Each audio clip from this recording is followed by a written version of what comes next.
Ok, velkommen alle, velkommen, welcome. Paradoxically, this debate is going to take place in English, which is becoming the common language of Europe, or rather, as I prefer to call it, globish. And it should have been, of course, in German or in Norwegian, but it's going to be in globish. It's a debate which we're going to have for the next 3/4 of an hour, which is about isn't it 3/4 of an hour? It says here. Mm? Yes, it does. Yes, it says, doesn't it? It is 3/4 of an hour.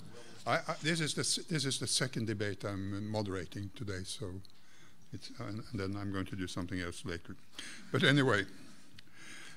The reason for this debate is that this is a festival of literature between German language literature and Norwegian literature, and we thought that in a situation like this it would be pertinent to have a discussion about literary policies in the German-speaking countries and in Norway and in Europe in general, and that's what we are going to do now.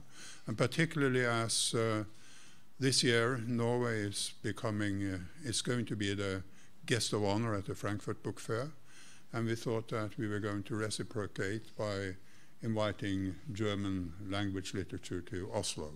So that is the background to that we are all here. And of course, the literary system, and maybe we shouldn't call it a system because it's kind of an ecological system rather than a system as such. Our books and literature is something that we discuss all the time, those of us who are related to the publishing, the writing world. And to discuss this today, we have 5 people, including myself.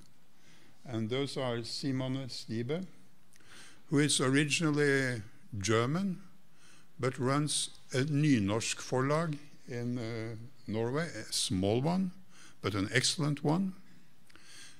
And then we have Mats Nygaard, who is the director of Asker, one of the major Norwegian publishing houses. Then we have Kerstin Gleba, who is the director of Kippenheuer und Witsch, which is a major German publishing house. And then we have Tore Slotta, and here comes the commercial, who together with myself have written a book on the Norwegian, the tools of the Norwegian literary policies.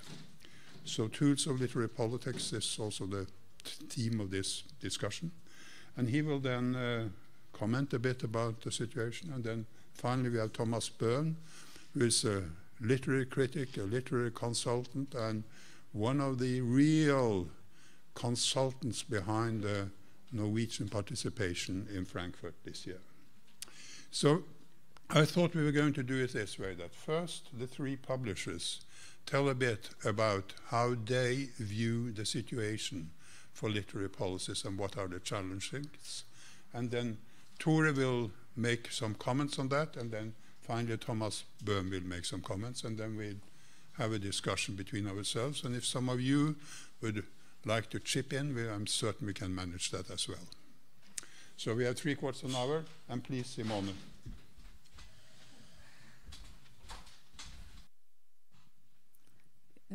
Is it on? Yeah. Okay. The challenges of literacy policy in Norway. Well, Norway is compared to Germany a very small country, including 2 major languages, Norwegian languages, bokmål and nynorsk. And I guess. You know that I'm representing nynorsk, and nynorsk is quite a small official language in Norway, and that makes publishing, of course, quite challenging because it's not really commercial to publish in nynorsk.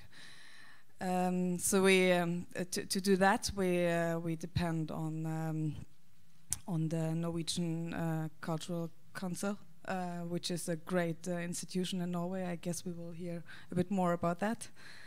and what do you call them in English? Inköpsordning, which I think the purchase scheme. Thank you.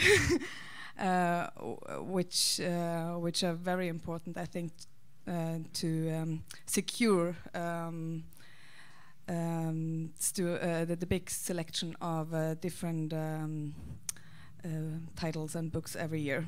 I think we have about 70,000 titles a year or something like that. So that's quite a lot for a small country.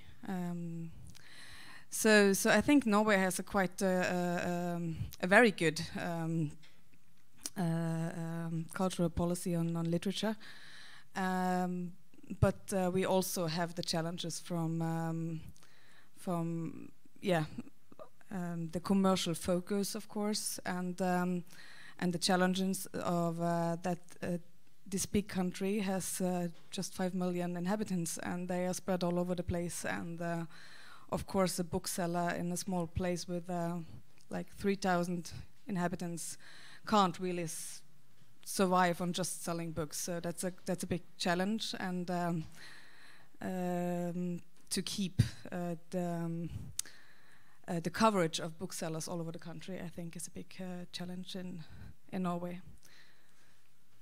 Yeah, now I'm very general, but I think I just.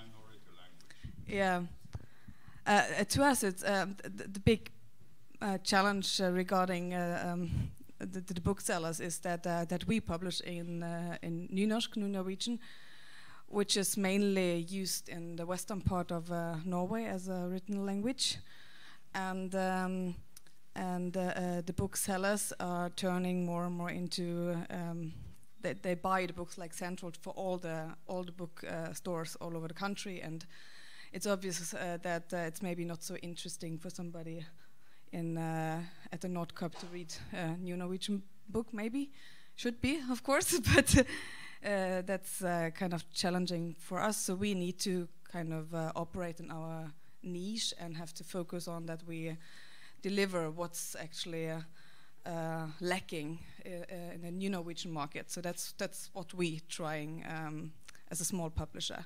So we are not trying to compete with big publishing houses. We don't have a chance. So it's the niche, which is our way to go, and I think the only way to survive.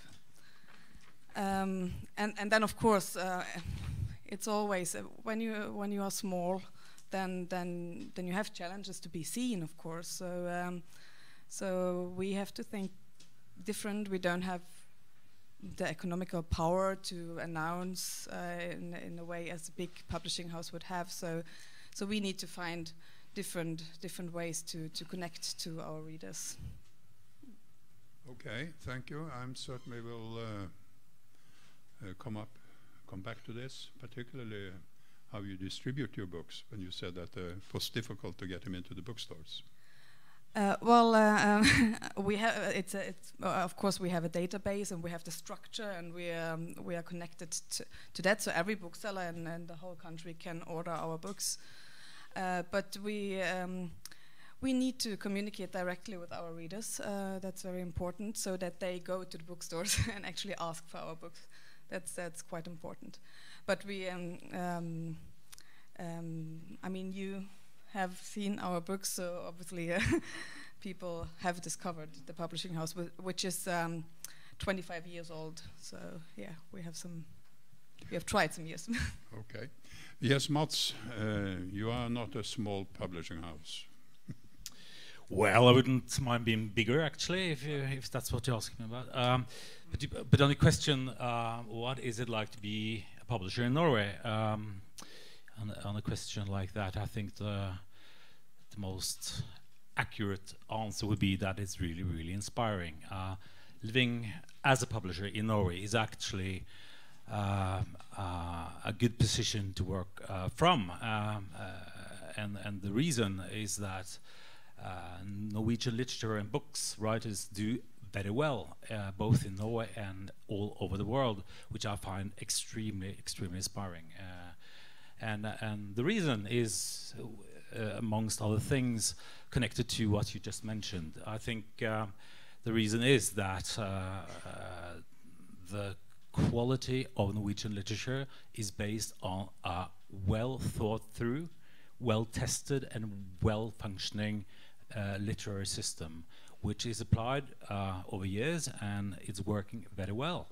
And I think the proof is in the quality we can see in Norwegian literature, and the demand for the books all over the world, for example in Germany. Within Norway, the consequence is that there are a lot of Norwegian small publishers, and big ones as well. There's a lot of Norwegian writers and authors. There's a lot of bookshops, and there are a lot of readers. And I think that makes it all quite inspiring. Okay, we have heard two very optimistic talks now. Kerstin, is it as good in Germany? I'm sorry to disappoint you, but I'm taking it over from Mats and Simone, and I'm optimistic, and actually we wouldn't be doing what we are doing if we're not optimistic that we can find readers for the wonderful books that are being written. And so for Germany, my name is Kerstin. I work at Kiepenheuer and Witsch, which might mean nothing to you here in the audience. We are a publishing house based in Cologne, publish 100 or 120 books a year. Our profile is like high upmarket literary fiction, big name authors. We try to put forth and make prominent young literary talents. We have a list of serious non-fiction books, political and social politics, cultural history, and we have a line of books that are more on the commercial side of things. And the publishing house is doing fine, as are, to my great happiness, many publishing houses in Germany. So, of course, there are challenges, and I will mention them, and dangers, and there are things happening in the market which ask for new answers and for new approaches to publishing. But basically, I'd say that the range of books that are being published in Germany is versatile and is of highest qualities, and there are a couple of reasons why this is so. First of all, I would like to mention there are 6,000 bookshops in Germany still operating, and this is an opportunity to show and to present your books. And I can't mention this without mentioning it, that the number is shrinking. Like, of course, this is one of the challenges we face, that the biggest book chain, Thalia, it's called in Germany, is buying many bookshops that used to be independent, and quite a few, too many for my taste, quite a few independent bookshops can't find, when they retire, can't find new people to buy their bookshops, so they are closing down. And traditionally, those are the booksellers who are particularly good in promoting and finding readers for upmarket literary fiction and serious non-fiction. We're not so much worried about the commercial side of things, but I think that's something we can agree on very quickly. But still, the booksellers are quite engaged and willing to follow us in our argumentation when we try to build a new author. So that's one thing. Then the fixed book price, of course, is an instrument that is not only good for the diversity of books a publishing house publishes, but very much so, even more so, I'd say, for the shop structure in Germany. And third thing why I'm very confident about book publishing is like the media in Germany. They face new challenges. Like there are a couple of colleagues here from the German press, and having lived in the Netherlands and knowing how the media work in America, I'm not so sure about Norway.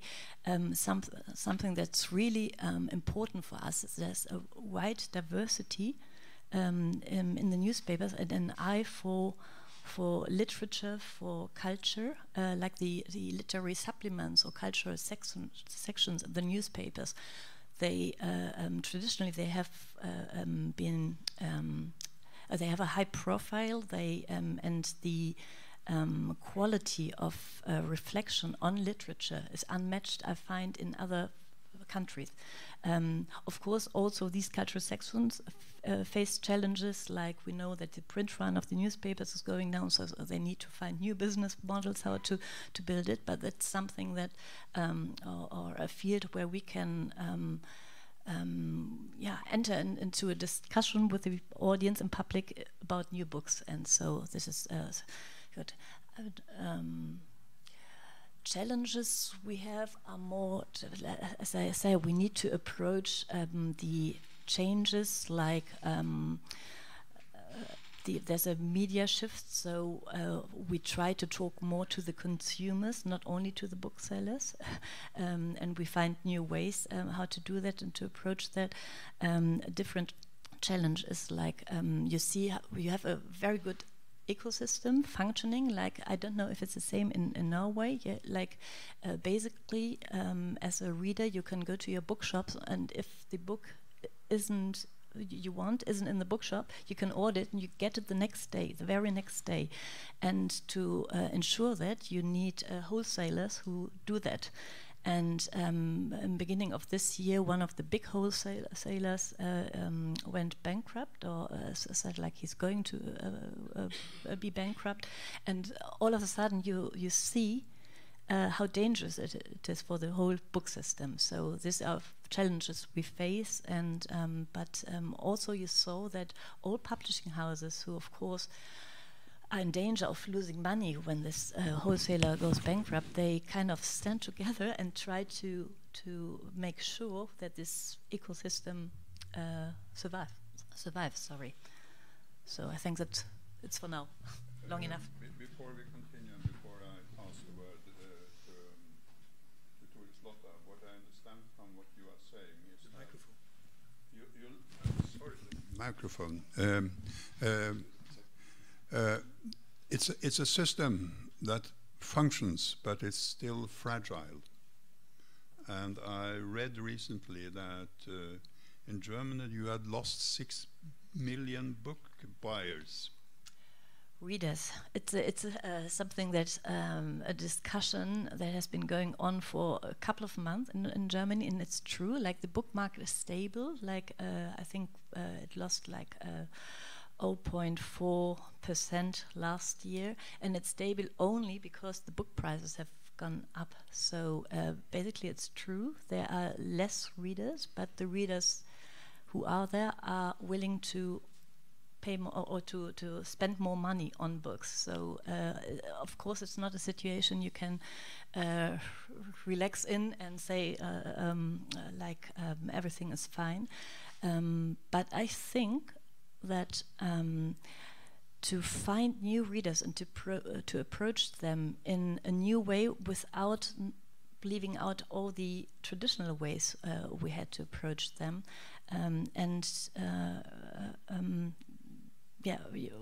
very confident that we can find new readers among younger people, for instance, who we see are interested in politics very much, and we need to find different ways. But I think the study, I was happy to have it, because we didn't have a lot of research on readers in Germany, but also it kind of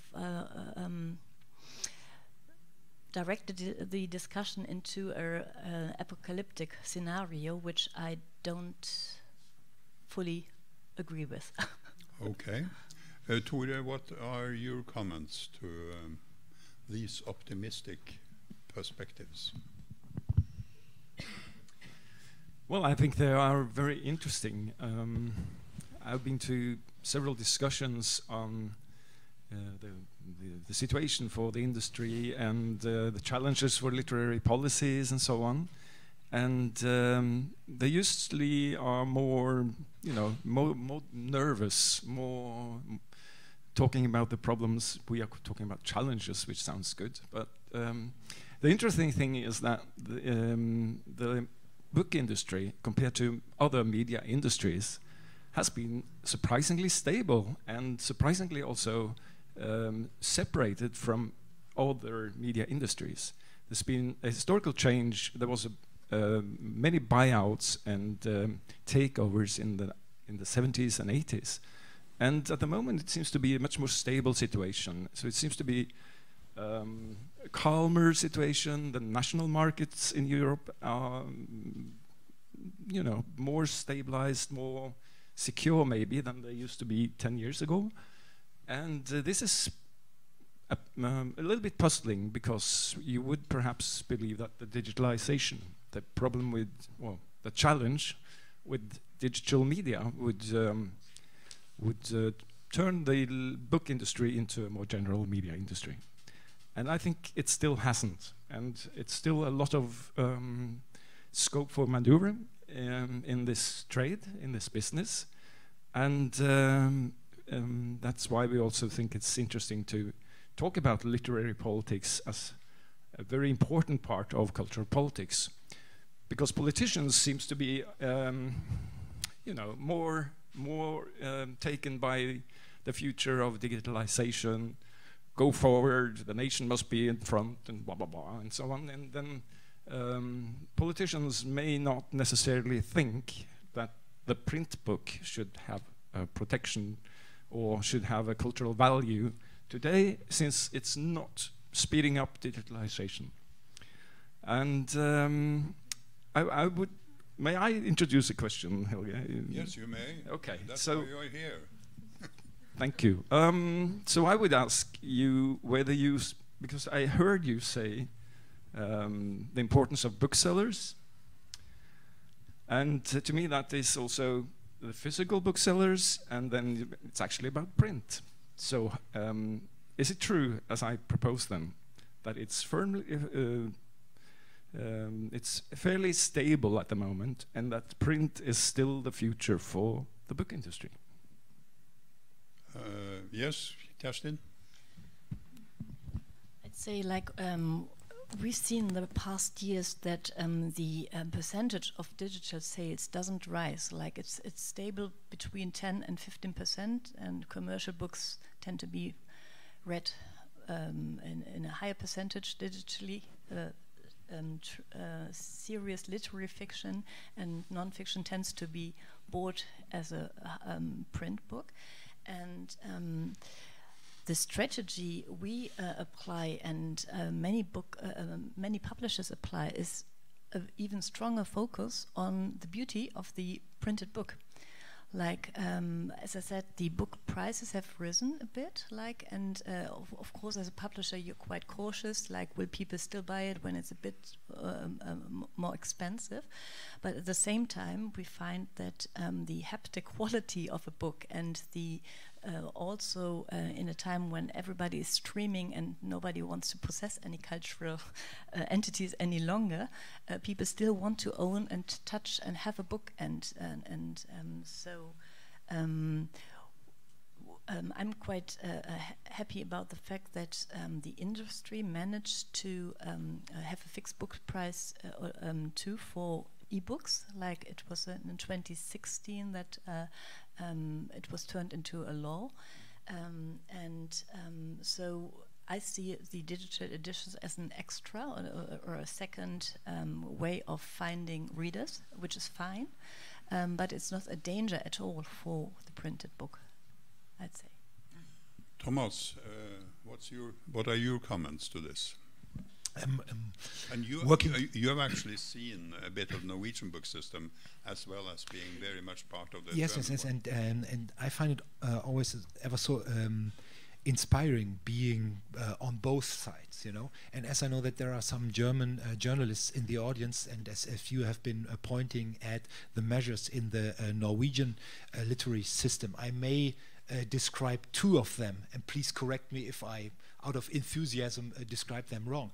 One thing to secure the publishing industry is that the Norwegian state invites all the publishing houses to hand in the books which are in production, and then they have a jury judging which of these books are going to be bought for the libraries nationwide. And I think the books chosen, they buy 800 copies. It used to be 10,000 and then 800 copies. So this more or less secures what we call die Deckungsauflage. And it's important, as I said, it's the books in production. It's not a means of censorship. So the books which would have come out anyway are supported by that way. The other thing is scholarships for authors. You can get a scholarship by the state for up to 10 years.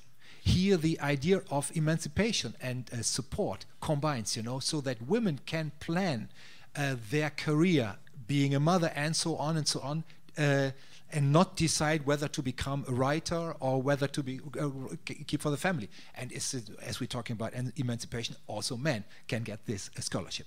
And on the other hand, we have, as you were talking about, what we call, with a wonderful term, bibliodiversity, and to protect the structures of the independent market. We have a wonderful commissioner in Germany, Monika Grütters, the commissioner. As we don't have a minister of culture, we have a commissioner, federal commissioner. She's very close to literature, and she has introduced two very strong means. One is an award for independent bookshops, who get 100 bookshops each year are picked. They get an award. It is not a support, because this is not possible under EU regulation. They get an award, 7,000 euros, and 7,000 euros for an independent bookshop is a lot. You know, you can run a reading program and so on to promote your bookshop. And the other thing, which is going to be introduced in 2019, is an award for independent publishers, who will get 60 publishing houses will be picked, independent publishing houses, up to an amount of yearly turnover 3 million euros. They will get 15,000 euros award. So, and this is what I find when we are talking about the panorama, the challenges, and so on, that there are some concrete ideas, concrete projects, that the situation has been realized also on the side of the politics, well thought in Norway, ongoing in Germany, that sometimes simple ideas can change the system. And I like to promote one idea to show it's the most simple one, but I'm trying to promote it whenever I'm on a panel. It is, in Iceland, the bookshops are the only shops in the inner cities who are allowed to be opened till 10 o'clock in the evening, which is ever so important for the cities themselves, because then something is going on in the city. You know, and if you go to Berlin, there is one bookshop, Dussmann, who is always well visited at the late times of the day. And what it means for it kind of highlights the importance for bookshops in a city. So think about having all the Norwegian and the German bookshops open till 10 in the evening, those who want, in the cities. Would make a change even to the structure of the city, and would give the bookshops an advantage. Yes. By the way, your way of describing the Norwegian purchase system isn't accurate. It's not. No, it's not accurate. No, sorry. I'm sorry about that. Yeah, for sure. It's actually about 760 copies, isn't it now? About pardon? 770 copies, and they are only belles lettres. They are not, non-fiction books. They are not the general market books. There are special purchasing schemes which are not automatic, And that, of course, means that if you talk about this as a book industry, it's related to a certain form of literature. It's not related to all forms of literature. And to those of us who do not write fiction or poetry or drama, we feel that maybe this is a bit unfair. And this is a certain part of this. The book policy in Norway is also a policy of arts rather than a policy of books to quite some degree. And this is also something that maybe we should look upon when you talk about cultural policies, because Tore, maybe you could say a bit about this, that cultural policies and literary policies should also be about knowledge and not only about art. It's not only culture in the form of art. It's a broad concept of what's literature, which we should pursue.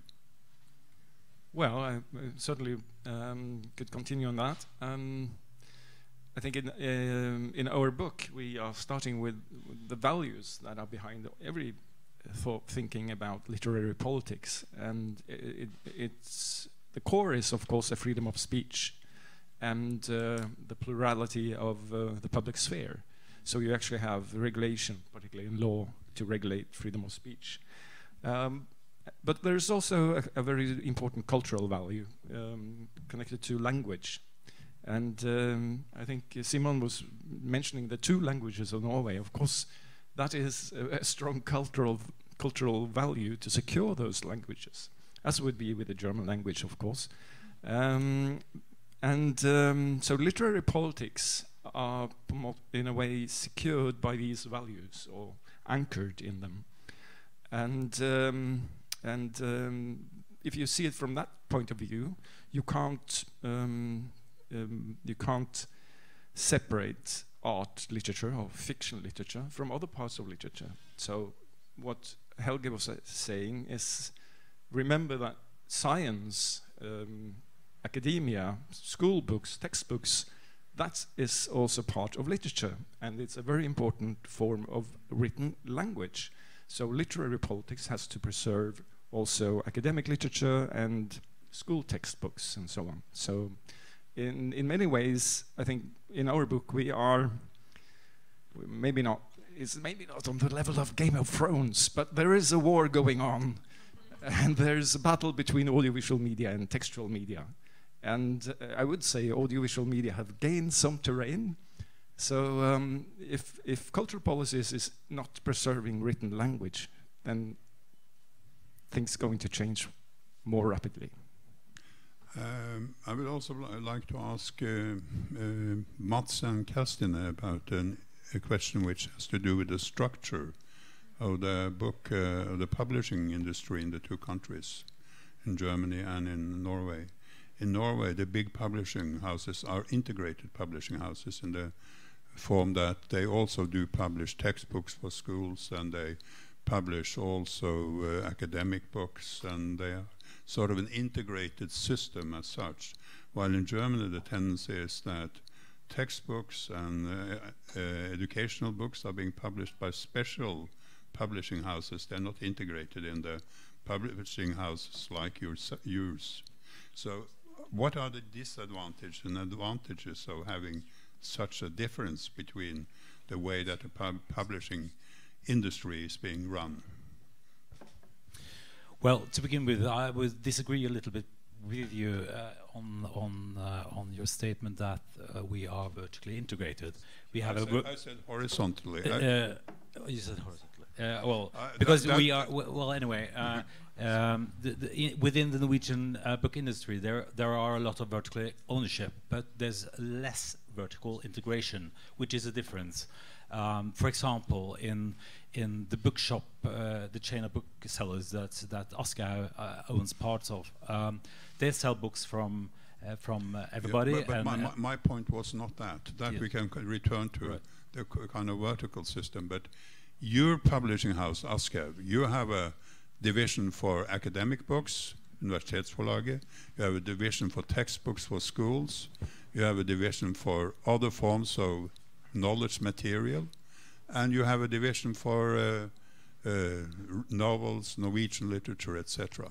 So you're a kind of a horizontally integrated company, while in Germany you wouldn't publish textbooks.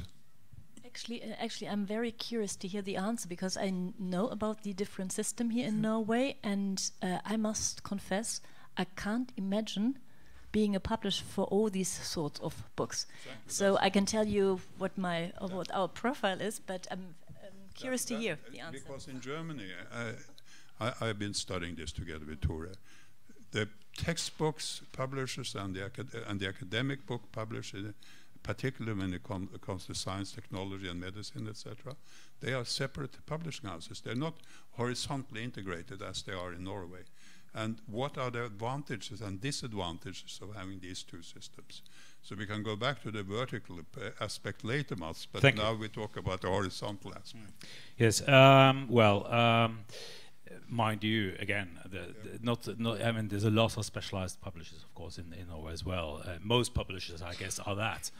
The advantage, of course, is the economies of scale, the possibility of share costs over broader width of published books, the knowledge, the people working within the company share some sort of knowledge about being a publisher. And the sheer fact that, or the fact that Norway is a small country, meaning the markets for any kind of book is fairly small, meaning that growth necessarily has to come from other kinds of books if you want to grow at some point. The disadvantage is that the trades are fairly different. I mean, it's a big difference between being a literary fiction publisher and do educational books. Also, there are similarities, but mostly differences. Meaning, there is a challenge connected to the fact that, or to be able to share knowledge and use people effectively across the company and share whatever knowledge you might have. Kerstin? As I said, like for me, it's thinking out of the box, imagining what the advantages would be if we would also publish textbooks and do academic books, and I do see the advantages in terms of economical scale, but my point of our point of view and starting point is a totally different one. Like as I said, we publish 100 books a year, and for us it feels like every book is handcrafted. It's not only an original work of art or a text by a writer who we help to make the book even better, and all the kind of steps it takes to bring it to the reader, and this is a challenge. This is the fun of the job, I'd say, and what's inspiring that every year you kind of start from scratch, like finding new readers for the new book you're publishing, and so a lot of imagination goes into how can we address the reader and find him or her, and thinking about like not only if we have a novel which we think might appeal particularly to people around the age of 30, like to approach a group of people, for instance, teachers, for your new textbook for Norwegian language lessons in Germany. It's a totally different approach, and so for me, it's something I haven't thought about. And actually, I'd say I'd be wrong in the job if I had to do it. Okay. I couldn't do it. Simone? I do it, actually. So we have like 15 titles a year, and I think a third of it is maybe fiction, and the rest is non-fiction. But we also have to distinguish between educational publishing, which is norm in the big publishing house, also a own little business in a way, which is functioning completely different, and non-fiction books.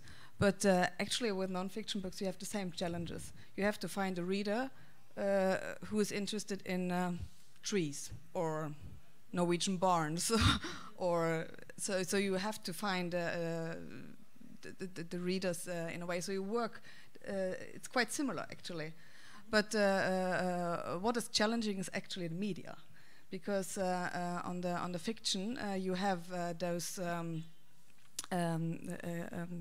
critics, and it's the same people doing it. So you can kind of continue, and you can build up a relationship. On non-fiction, of course, there are some doing general non-fiction, but you need to find a special person who is competent to write about a special topic. I think this is quite difficult. In terms of textbooks for schools, do you need the media to? No, I'm educational publishing. Okay, education. I exclude here. I was when we were talking about textbooks. I was talking about textbooks like educational publishing textbooks for students. Mats, you publish a lot of educational material. Yeah, yes, we do, and it's I mean, okay, they are based in our building. There are our colleagues with people working with literature fiction. There are advantages connected with that, but of course the markets are completely separate, and the trade itself, the method of succeeding is, I mean, not to be compared at all. They are more different than similar altogether. But I was thinking, when we talk about policies and we talk about you know, how every book is handcrafted, just like you mentioned, which I think is the sort of basis for high quality literature in any country. What distincts both Germany and Norway is the ability for publishers to do exactly that. In many countries, the publisher has stopped doing that. It's the agents who are editing books, and the policies don't allow the publisher to the same extent to do that. Meaning the policies are extremely important to define what the publisher, you know, basically is. Well, I don't know, Tore, whether you would like to comment upon that, because one of the observations that we have made in our research is that in Norway you don't have agents for Norwegian literature in Norway. Norwegian authors have agents when they sell outside Norway, but not inside Norway, and that has to do with something which is a very particular part of the Norwegian literary system, and that is the standard contract between writers' unions and the publishers' union. Well, I think you said it mostly. That's true. I think the present stability in the Norwegian system is based on, or maybe not based on, but it has that element that agents are not part of the system, part of the circuit. Because as an author you would expect to get the standard royalty, and the purchase scheme is so important, and there's a kind of a solidarity pact among the authors, I would say, that you'll give a chance to other authors to get the same advantage as you had as a first book writer, maybe, and then so the bestsellers don't really take their benefits as they could have done if they had agents. So I think that's a very important difference. I don't know how agents are working in Germany. Yeah, yes? Yeah, I'll answer that first. So there are literary agents, but they only came into play like in the 90s. And what's different from agents in Germany than from agents in the UK or the US is that they help the author find the right publisher. And we also have standard royalties, kind of. There's a scale, and you can negotiate, but basically the same. But the literary agent helps the author to find the right publishing house, and what's something we compete with at is the advance, of course, like what you as a publisher think you can sell from a book. And so the literary agent mostly would try to find the publisher who is willing to pay the highest advance and go into risk. But sometimes that's not what's happening. Even an author might choose to go with a publisher whose profile is more appealing to him or her than for the highest advanced. So, but basically the literary agents don't do any editorial work. Like they shape it at the until the time they show it to a publisher. And from what I can say from our authors is like they feel they have a good consultant, but they never not with the Kiwi authors, they never go into editorial work with the agents. That's done with the editors at Kiwi. Both Simone and Kerstin mentioned the importance of the fixed book. In Germany, it's a book law. In Norway, it's an agreement between the booksellers and the publishers. Personally, I am very much more in favor of a law than in this sort of agreement, and I've argued for a law.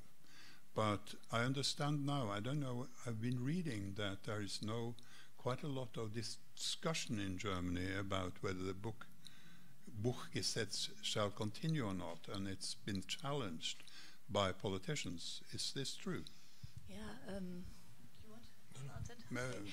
You can start, and then Thomas I think a year ago there was a commission being the government asked this commission to look into the fixed book price agreement, and this was a monopole commission, it was called, and they looked at the fixed book price only from an economic perspective. So they told the government that they would recommend to step out of the law or to change the law. So because it was a neoliberal position, like you people should be able to buy the book at the have the competition in the market and at the cheapest price they can get, and so this was the recommendation of the commission. But luckily the government was smarter and said like this commission didn't take into account the cultural value of books and of the written word, and so I think it was in December last year that they reinforced. It was like also the conservative SPD and CDU, both parties reinforced their belief and their conviction that the fixed books price is a very a good and strong and valuable instrument to protect cultural diversity in Germany. And of course, it has a lot to do with I mean, in the EU, I mean, they accept book laws, but they are very skeptical of these agreements, which they call cartels. So, because book laws are seen as culture policy, and that, of course, dates back to the loi langue in France. So this is part of it. But another aspect of the Norwegian book policy, which was introduced as part of the early elements of this new modern book policy that we have in Norway, is that there is no VAT on books. Which is it's a reduced VAT in Germany, yeah. And now what's new, it's like it used to be for printed books 7%, and for the digital editions you had the 19% like the usual VAT, and they changed it too. So both are protected, but not just like kind of protected or supported by having this reduced VAT. But I read it that in Norway you have none, which is incidentally nice also the case in a free price country like the UK. Thomas, do you have a comment to this? No, I'm gladly listening and learning here from the colleagues. Okay, but Mats wanted to say something. I have a question, because the challenges or the way book law in Germany has been challenged. I mean, it's very similar to the way the system has been challenged in Norway. The same arguments are being produced, the same very economic perspective, without regards for any other things than arguments that are based on economic terms alone, are being put forward. Could you describe a future where the book law disappeared, where the market was liberated? What would be the consequences for German publishers? How would that be? Actually, because this law has been challenged so often, people think about it all the time, and there are different beliefs in what will be happening. And the common fear, and a fear I share, is that, of course, like looking at England, a few bestsellers will be available everywhere, in the supermarket and everywhere, and these tend to be more commercial books, not literary fiction, which I'm very passionate about. I also love commercial fiction, but my heart goes out for literary fiction, and being a publisher who tried to find an audience, a broad audience for true literary voices, the challenges would be great. I think we would, in the long run, we would be challenged to publish less literary books and focus more on commercial books. I think that many bookshops wouldn't survive, like the bookshops that are now protected by the fixed book price law. Because they can compete with the supermarket, because the book is as expensive at a little independent bookshop as it is at the big book chains or Amazon. And we haven't talked about the big player in Europe. Now I think it will come later. And so it would have an impact on the diversity of cultural production in Germany, I'd say. But because I think that's very interesting to hear, and my belief is that the same thing would happen in Norway. I think the consequences would be very negative, and maybe even worse in Norway, because I mean Germany is 10 times and more larger than Norway is, and the consequences of no regulations, no just markets would be devastating, I think, to many parts of Norwegian literature, many parts of Norwegian publishers, and for sure the loser would be the writer and the reader. Simone? Yeah, I think we really need it in Norway, and we need this law very, very fast now, because Amazon is knocking on our door. And at the moment, I think the Norwegian booksellers, they have a kind of understanding that they use the fixed book prices even on the publishers who are not in the union, publishers union. We are not in the publishers union. It's different reasons, but why not?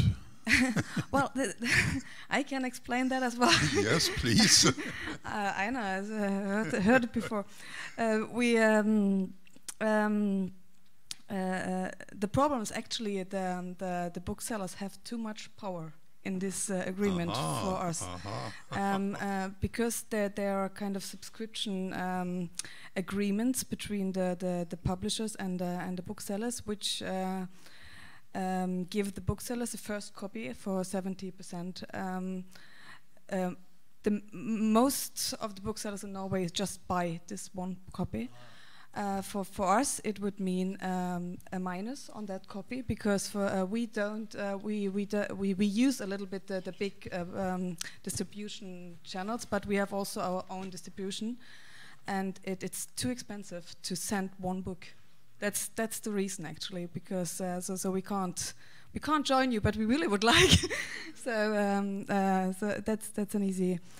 But there are other publishers which have different reasons why they are not in this union, and one reason could be at the free price.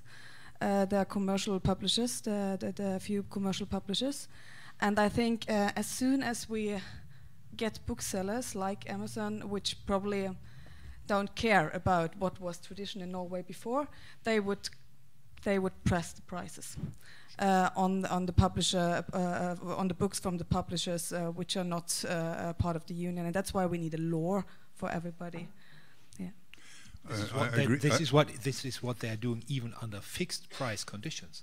You know, in Germany, you know, I'm running a little publishing house myself, and when we published our first program, we pronounced proudly we don't deal with Amazon. But I know from the colleagues that Amazon demands very good conditions for them, conditions you don't get as a small bookshop, for example. And the book chains also get better conditions than small bookshops, for sure. Well, that was the issue I was going to return to in relation to this, because in Germany there are huge book chains, which are, and as you said, they are buying up also smaller independent bookshops and turning them into part of a chain. In Norway we also have major book chains, very few independent bookstores, and now you challenge that particular system, that you're saying that the book chains have too much power in relation to your interest as a small minority language publisher.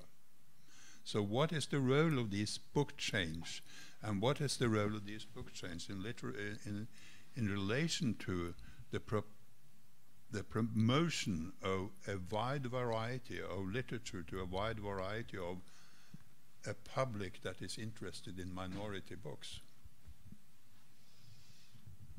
Of course, it's a competition. They want a higher margin. That's true. The biggest book chain in Germany, which is about to merge with a different book chain, I have read about that. Is that their background is still being a bookseller. So basically, if you talk to these people, you can talk about books, and then you have very ugly talks about conditions. That's true. And they want a lot of money to promote the books in their bookshop. And what's also true is they tend to focus on fewer books. Just like having a lean assortment in their bookshops and having a fast turnover. So the tendency is not to present as many books as we would love them to present, like all of our list, or from competitors as well. But the advantage is you can still talk to them. You don't always get what you want, but you can talk to them. With Amazon, as if I may take the liberty of saying so, you don't talk to people, you talk to algorithms. Like even if you, it's basically speaking, it's tough to get a phone call or to get somebody on the phone at Amazon who you actually can talk to, but you manage, you need to schedule it and things.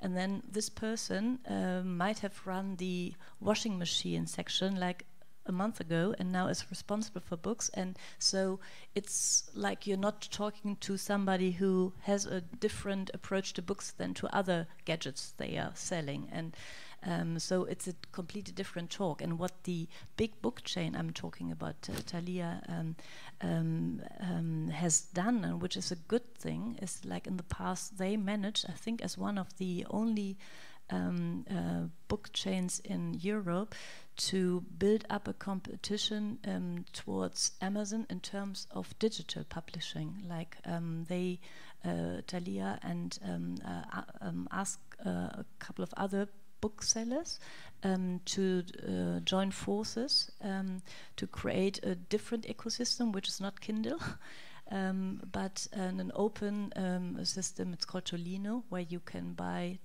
digital editions of the books and read it on different gadgets, reading devices. And that is something that is good, that there's a competition in digital publishing towards Amazon. And as I said, like there are challenges, of course, like with the because they use their power, the big book chains, as you said, to kind of bring in their demands in what the conditions will be like. There is one thing that puzzles me about the German system. In the Börsenverein, both booksellers and publishers are members. That's puzzling to me. That's a good thing. It's a good thing. You know, we basically we all want the books to find readers. Would you be have booksellers in the Publishers Union, Mathis? Well, I think there could be argued that it's a good idea. Certainly, in many. Even if you're in the same house, I mean, they're still separate. Yes, that's true. No, in many ways, when it comes to policy making, obviously, we share, views and goals altogether. And in that perspective, I would say it's a very good thing to have a shared organization and work towards together towards the same goals. Having said that, there are obviously also advantages with separate organizations. To some extent, publishers have unique problems, unique goals, and booksellers as well. So I guess both systems have advantages. Simone? I actually didn't want to comment on that. No. But I have a question, because when I lived in Germany, it's a couple of years ago, but I got the impression that there was a kind of ethical standard, or a kind of I don't remember what was the formulation, but the contract between the booksellers and the publishers were that the booksellers have to secure expertise about literature actually in the bookstores. I don't think this is a point in our agreement, which we have today, and that's maybe also one thing. I think that the booksellers have a lot of power, but the publishers' union hasn't demand enough back. Of course, we publishers think that, but is it still like that? It's more like you're talking about a partnership, like in terms of values and between publishers and, I'd say, independent booksellers, or like when you talk, for instance, there are a couple of regional booksellers who have 10 bookshops, and they still operate as if they are independent booksellers. But the pressure to focus more on commercial books is existing. So it's I can't paint a black and white picture like the chains are only have an eye for commercial books and margins, and the independent only promote quality. They need to pay their rents too, and pay their staff. But I'd say, like, because we're sitting in the same boat. I'd say, like, there's an endeavor and the wish to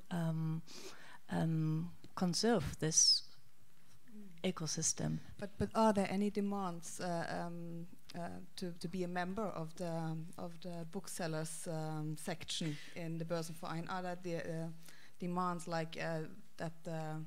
I don't know, a percentage of the employees need to have an education or something like that? No, but I would think any reasonable bookseller would know that you need the expertise, because that is the difference to for your customers to buy at Amazon. You know, they come to your bookshop, and a lot of customers think about, I come to the bookshop.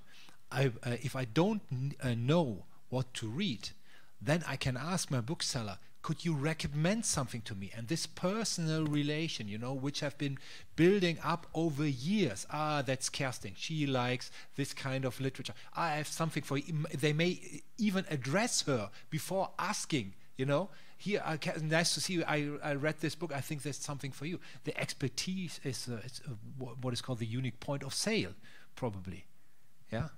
And but just as long as you have a fixed price. So that's the floor we're talking from. And Absolutely, absolutely. It's all part of this.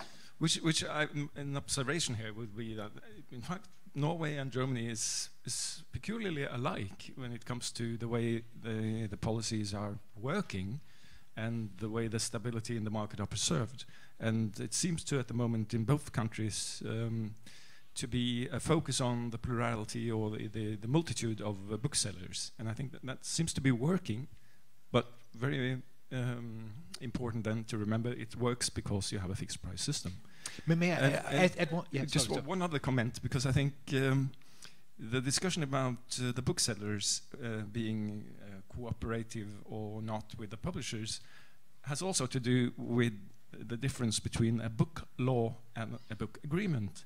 Because if you have to negotiate every second year for a book agreement, then all differences between the booksellers and the book publishers will come up every second year.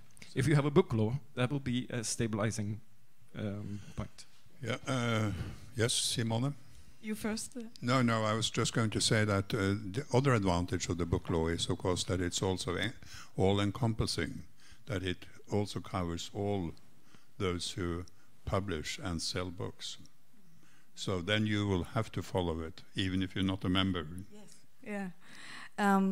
Another thing which is interesting, we just touched into it, with, the challenges with the e-books or digital publishing, and the printed books, and that also comes back to the fixed prices, actually, because if we would have a free price, it also would push the prices on the printed books. But if the only way is to actually secure the book craft in publishing with the printed books, so you have you feel you have a really lasting book in your hand that is not going to fall apart next year. You need to put some money in the production, and you need to thread to your books and not just glue them. And of course, if the prices on the printed books are, if there is a bigger pressure, even bigger pressure, then that would have an effect on the printed, on the quality of the printed books. And we have also to. I would also like to mention that the book prices in Norway actually have been stable, which is of course nice for the customer, but it also the margins the booksellers demand from the publishers, they have grown a lot. So there is a challenge. This is an absolutely good point, because when Tore and I were working on our book, we talked to a publisher, and he showed us how the margins had been going down for Norwegian publishers from 1971 till 2016. If you looked at the price increase in general goods and in relation to the price increase in books, books now would have to cost 100 kroner more on average than it does if you had the same, which means that actually your margins have been going down dramatically. And this is to me something that is also part of the discussion that we really should have about what is happening in the literary ecosystem as such, when it comes to the possibility of actually maintaining it also based on a sound economic footing. And part of what Tore and I have been emphasizing in our book is that the Norwegian system is a very peculiar but also very sensitive system and sensible, because it's kind of the tripartite system that we have also in negotiations over trade agreements, etc. in Norway, because it consists of a state that provides the infrastructure, not least in the form of no VAT on books, libraries, all those elements that are part of the state provisions for book policy. And then there are independent and private interests, business interests in the form of publishers and booksellers that actually use this infrastructure to their benefit and make the goods available, and then of course we have the organizations, namely the organizations of writers and other rights holders, and that is a very important ecological system of communication, of negotiation, of using the three elements of this system. And that brings me to the last part of this. What is the role of writers? How do you treat your writers as publishers?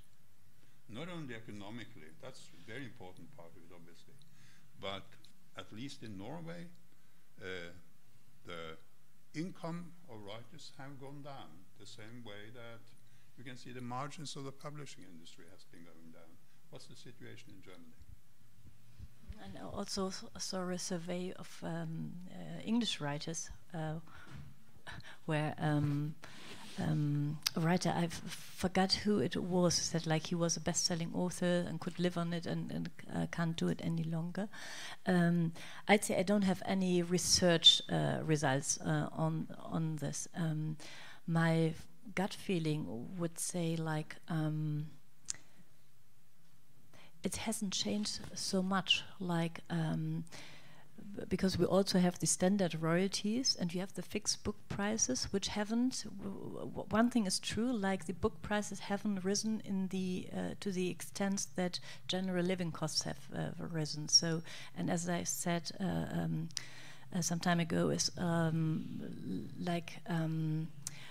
book prices are higher now, and it's booksellers who encourage us as a publisher to raise them even more, because they say like people are willing to pay it, and you know our rents are going up and things and living costs, so they have risen, but the percentage you as a writer get is still the same. What's true and which makes me sad, but which is a reality, that as a truly literary writer, when you just from all sensible thinking, when you, for instance, could expect to sell 50,000 copies in the 90s, it's 20,000 now, and so that's a drop in his earnings or her earnings. That's true. Sometimes you can compensate it in selling sub rights, or like film rights are more important. Audiobook rights are more important, so you have some compensation. Yeah, that's my gut feeling. Thank you so much. I'm afraid we have to end this very interesting discussion now. And the reason for that is that the program of this festival is extremely full. And when we in the organizing committee made it, we tried to slot everything into everything. And in 15 minutes in this room, there will be another debate going on, which is called "What is the point of book fairs?" So you're all welcome in 15 minutes to discuss that. And maybe we can find out whether it's because publishers and writers like to get together and drink, or whether there is some real serious business going on in Frankfurt and elsewhere. Thank you all. Thank you. Thank you very much. Thank you. And I have some gifts for you.